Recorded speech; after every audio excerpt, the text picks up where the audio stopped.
Yo, what's up, man? Armory channel. This video is gonna have three things in one. Because it's stupid to make a bunch of little short videos. It's just, you know. Few things. We're coming up on 6,000 subs. So, I've been getting a lot of requests for, believe it or not, shirts again. But not by a lot of people. But the ones that want them are being pretty persistent. So it's not a big deal to me to do the shirt thing. I mean, I don't do any work. You know what I mean? The only thing I got to do is make sure I keep track of everyone's size and addresses, and that could be a pain in the ass when you have a big order. But little orders, it's just not a big deal. The shirts people are asking for mostly is the original ones. You know, like the Harley Davidson colors, like the black and orange, like that logo right there. Yeah, I stuck that there. I thought that looked cool, and moved the Flyers logo over a little.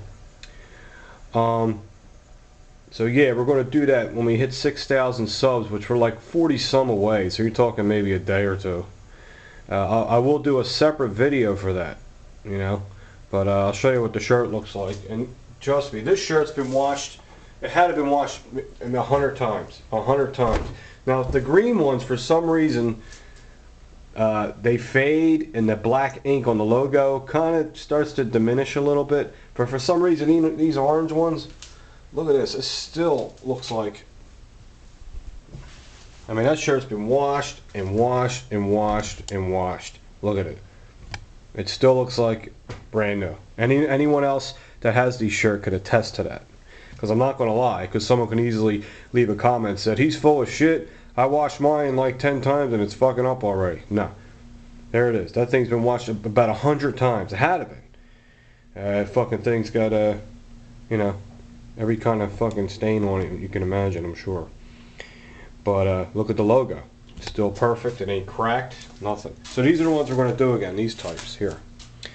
Yeah. So when I hit 6,000 subs, I'll do a video announcing it, and then whoever wants to get the black and orange shirts, are cool. They look like Harley Davidson colors, you know. It's real biker looking, and I like it. I think they look great. I'm going to do that. Okay. Now, we're also going to have a giveaway on this video. It's not a big deal. It's nothing real. You know, I feel bad. I like to really give something nice away sometime. Maybe like, you know, for like, I don't know, 10,000 subs, we'll give something real nice away. Something that's because I got a lot of stuff that I buy, and I decide I just don't like it, and I don't use it, and I have a drawer full of shit. So I think I got to give something back to you guys for subscribing to my channel. It's just my way of showing my appreciation. Everyone else does it, so I need to do it. The first thing is, let's do this first. I'll show you what I'm going to give away. And it's nothing big, but it's a good quality one. It's a vertical grip. It's a tactical vertical grip for either an AK-47 or an AR-15. If you have the rail, it'll fit it. Okay, here it is. It's from CAA. So anyone knows, you know, CAA, AVG, they make good stuff. And it's a little too long for my AK. I have a hard time getting the magazine in. Here it is. Made in Israel by TDI Arms. I got this at Target Master, and pretty much anything that sells at Target Master is really excellent quality. They don't sell shit, you know. It's got the rubber plug in the bottom. You could probably fit, if you have a laser on your rifle or a flashlight, you could probably put at least 2 batteries in there. Okay, and if it's a shotgun, you can probably get 1 shell in there. But here it is. It's not even. It's brand new. I put it on the gun, took it right back off, and I put a little stubby one on. So there it is. This will be given away. It's not going to be a contest because it's not that big of a deal. I'm just giving this to you guys. I'm just going to give it to you, okay? So if you want to enter, just PM me and say, Pete, I want to enter the contest, and I'll write your name down, and we'll take names. I'm not going to make the same mistake I did before because it was just like, whoa. I'll take names until, today is Monday, I'll take names until Wednesday, okay? Wednesday. And then Friday, we'll do the drawing, and I'll ship it right out to whoever wins. It's a nice vertical grip. It's got finger grooves on it. It's got stenciled, steepled. Is that how you say it? Steepled? Steepled texture on it. And there you go. So there it is. You'll like this. Very comfortable. It's just too long for my gun. Okay. Now this video is a request. This is really basic. So guys, this is for people that are new gun owners. So, you know, don't get too bored. And what the hell are you doing? Will you get out of here? Man, this friggin' dog. I never seen a dog like this. Dudes, these dogs. I have a pit bull, Gia. All she does all day long is lick her snatch. All fucking day. Every time I look at her, she's fucking licking her putty. All fucking night, every time I look at her. Every time. Every time I see her, her face is buried in her crotch, licking her putty, and then she wants to come up and lick my face, and her breath smells like shrimp. Okay? That's why I yell at these friggin' dogs. I think I need to take them for a walk once in a while. Alright. That there is my Kimber 1911 Custom 2. It's one of my favorite 1911s. You know, we're jumping all around on this video. We're going to jump all around because I'm an idiot. And I gotta say, after I had the 1911s for a while, the Kimber is the tightest one as far as fit goes, fit and finish. It really is very, very tight. It did jam once, but that's expected when they're new. And as you can see, I got the I think the ivory grips look best on this one than the Springfield Champion. It's got the Cobra on there. I got the upgraded the screws to the Allen key ones. You know, got rid of them slotted screws. I think the Cobra, this color of the ivory and the Cobra, it looks good with the steel. It goes with it. And then you got the stainless bushing there. Overall looks really beautiful. And as you guys know, or if you're new, I put night sights on this. Cost $100, but they install it.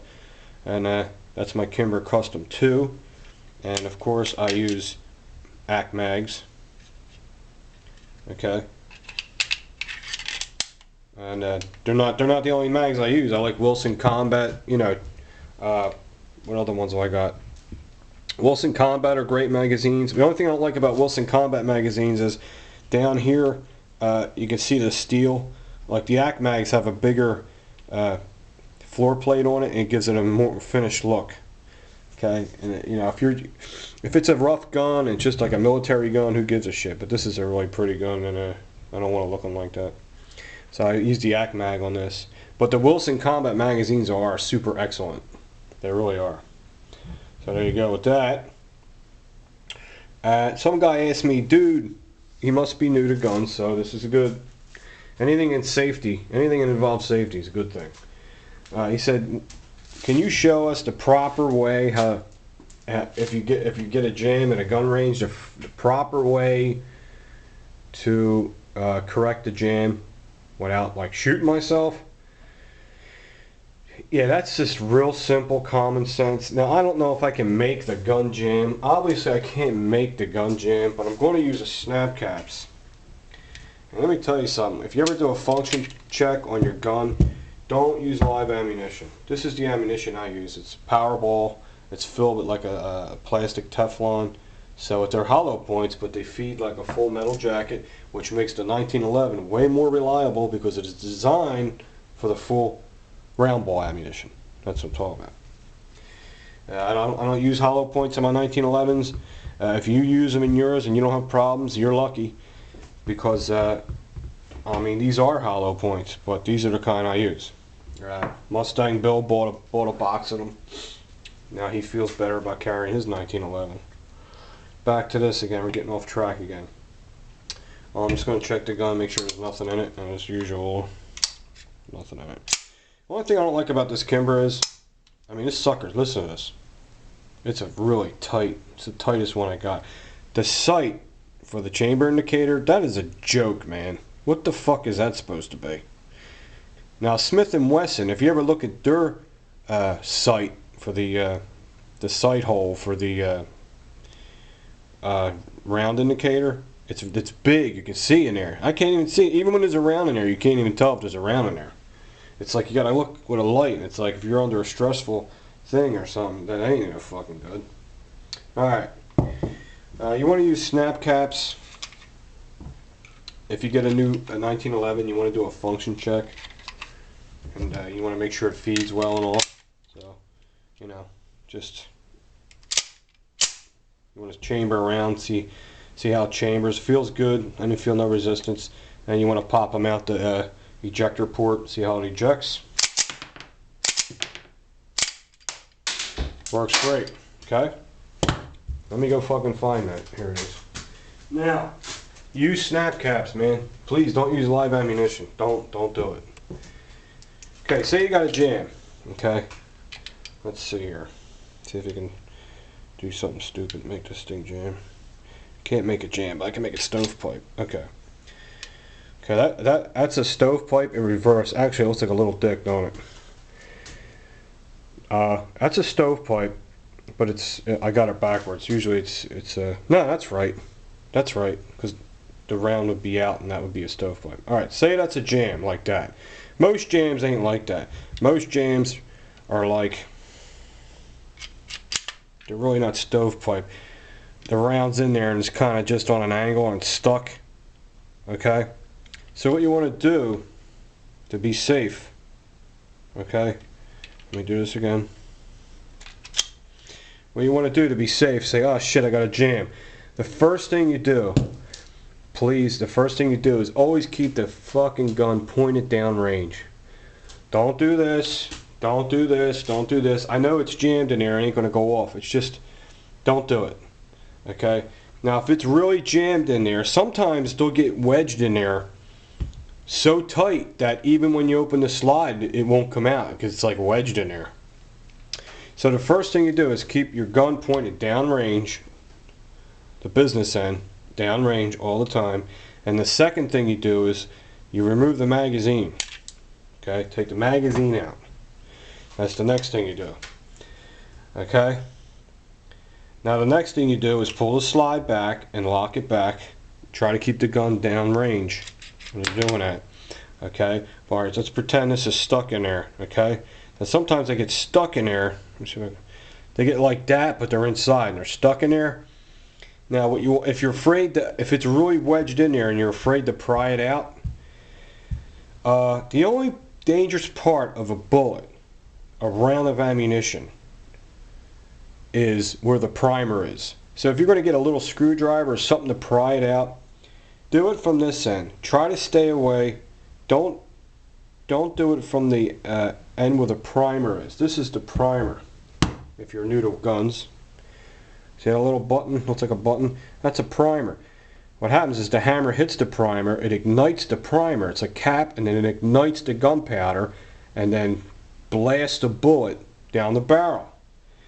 So you don't want to, you know, even if you hit it with a screwdriver, I don't know if something would happen, but you don't want to hit that primer with a screwdriver while you're prying that bullet out of there and have it discharge. Jesus Christ. You know, you don't want that to happen. So what you want to do is stay near the front of the round of ammunition and pop it out that way.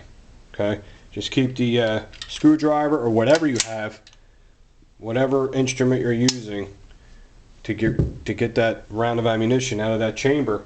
Stay away from the back end of it. Okay, but that's it. You know, you clear a jam. You know, load your friggin' magazine back up. A lot of guys load it, then cock it. But if you ever watch guys that shoot in competition, usually their guns always cocked and locked back and ready to go. What they do is they put this in, and they're ready to rock and roll. But, you know, last round and hold backs. Okay, hold backs. So You can dry fire 1911s. It really doesn't hurt it. Is it better to do it with a snap cap? Yeah, because it keeps the firing pin from moving forward too much. So it does help, but that's crazy. Trust me, this gun will outlast you. Okay, another guy mentioned, he said, "Oh, Pete, you're full of shit, man." He said, a Taurus 1911 is a low-end 1911. I'm like, well, you know what? No, it's not. It's not a low-end 1911. The only difference is, I know what he's saying. He's right to some extent. But as far as the fit and finish goes, the Taurus PT 1911, it's a good gun. The only difference is that I noticed the springs, the springs ain't as good as like a Kimber. Like Kimber uses like top-notch wolf springs. Like if you hold a Taurus 1911 and hold a Kimber or a Colt, if you hold a Kimber or a Colt, you pull the hammer back, it's real tight, powerful spring, very tight. Okay, nothing in there, but I always still check. That's a press check. All right, and then because it's on such a strong spring, it hits that firing pin hard, and it makes sure it hits that primer hard, and it makes the gun more reliable. That's the only difference. The Taurus, if you pull the Taurus hammer back, it's really easy to pull back. I mean, I could pull a Taurus hammer back with my finger like that. It's just click, click, because it doesn't have a high quality, high tension spring in there. But it's really not a big deal. I haven't heard any issues. You know, is it hitting the primer too lightly, and it's not going off? No, I haven't heard that. But I mean, that's the only thing I can see between the Taurus quality and the Kimber and the Colt and Springfield. They just have better springs in them, stiffer, stronger springs in them. And you can change that. You can get your Taurus and put all wolf springs in it, and then you're fine. Because the rifling and the accuracy and the way it handles, you know, it ain't much worse. Like the Kimber ain't much better, but it is better. But I'm talking about splitting hairs here. As far as accurate, the Taurus 1911 is accurate. The Kimber is a smudge more accurate. It has a matched barrel and all that bullshit in there. You know? So, there you go. So we got the giveaway, the vertical foregrip for the giveaway. PM me, say, Pete, I want to enter the giveaway. It's not a contest. And we'll do the drawing on Friday. But I'm only going to take names till Wednesday. Because believe it or not, if you noticed, I haven't been on YouTube too much. Because I actually got a little busy, thank God. So I got a few jobs to do and stuff like that. So I can't be writing down 1,000 names and all that stuff.